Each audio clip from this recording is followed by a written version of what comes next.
Good morning, everybody. My name is Joanne Lowe. I'm the CEO and founder of Elysian Labs, and we are a tiny little startup from the California Bay Area. Happy to be here presenting. So today is actually the first time I get to present in front of the soft community, so I get to skip all the theatrics of explaining how tough the battle space conditions can be. But just a little bit of background to tell you what motivates us to do what we do. We understand that SOCOM operators are often tasked to do a lot of very difficult sequences of actions and make decisions with heavy consequences within microseconds in the battle space. And obviously, a lot of times they do these things under very harsh conditions, extreme cold, extreme heat, underwater, under enemy fire, and a lot of times in complete darkness. But unfortunately, this is what you see people interacting, how they interact with their mobile devices all the time. And it's their heads down, poking at little screens through their giant gloves, probably with holes poked through them. And that's because mobile devices nowadays, especially in the commercial space, are actually made for people to sit on their couch and watch Netflix while scrolling through Tinder and swiping right. It's not exactly made for you to read an urgent text when you're driving or even walking. It's not made for an EMT to stabilize the patient and have to send information back to the hospital at the same time. And it's in no way made for a soldier to be in a battle space, making important decisions while under enemy fire, while taking their eyes off their enemy could have dire consequences. We went out to Emerald Warrior maybe a year ago, not this last one, and we saw the guys kind of dipping their heads down the entire time, working with their electronics.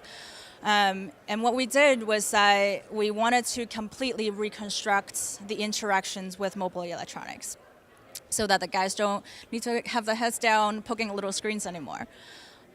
So we went around, talked to operators, asked their preferences for working with mobile electronics if they weren't asked to have their heads down all the time looking at a little screen. If that is not the default interaction, what do they want it to be? And I guess as anybody who works with operators can tell you, a lot of them want tactile feedback, and they all have a lot of amazing suggestions for how they want to interact with mobile electronics that actually make so much more sense than poking at a little screen. And what we decided to do was that we made a library of modular hardware devices for input and output so that the users can program the device themselves to use the device in any way that they want in any mission set they are given. And this is the first product that we came up with. We call it CRUX TI, or CRUX Tactical Input. And it's a 6-position dialed physical button.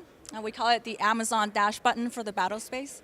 So each position on this button can be programmed to do whatever you want it to do, so that you can put it anywhere on your kit or on your equipment surfaces. One click, activate anything that you want it to do, that you program it to do.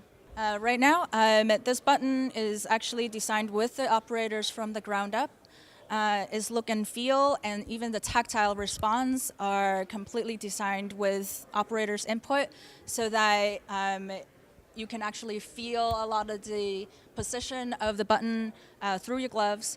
And feel the warm fuzzy as you push down and you have done something on your mobile device. Again, you can wear it anywhere on your kit, as well as equipment surfaces. So now imagine a completely customizable interface on the vehicle surface. As soon as you pop into a vehicle, you can dial anything you want. Again, the main purpose of this device is to shorten the kill chain and improve situational awareness. We work with a lot of the CCTs from AFSOC, and that's kind of our initial user base. So the button is currently now being used for a lot of JTAG applications. So imagine dropping waypoints, marking targets, scrolling through your VDLs from aircraft or from drones, just by switching like this instead of poking at your little screen. So just pulling up VDL is actually currently a 12-second interaction on your ATAC device. Using the button, we shorten the entire workflow to 3 seconds. Now imagine that kind of time reduction in all of the mobile device interactions that you have. And that's not even limited to just your ATAC device. That's if you want a drone to fly to a certain point, you can use the button to one-click activate the drone to fly to a certain waypoint. If you want the HUD to jump to a certain screen, you can use your button to do that as well. So it's really a versatile platform that allows you to do what you want to do instead of what the engineers tells you to do. There's a lot of communication lines in the battle space that is now on your ATAC device. And this button really is just unleashing all that to hook in all the commercial systems, hook into all the military-based systems so that you can easily access all these communication devices.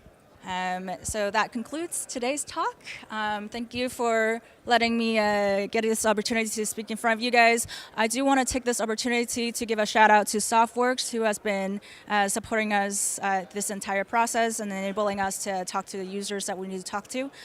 They're back there, so if you're a startup like us who needs a little bit of support, go talk to them. If you're a warfighter who has special needs in the battle space, please go talk to them as well, and they're great.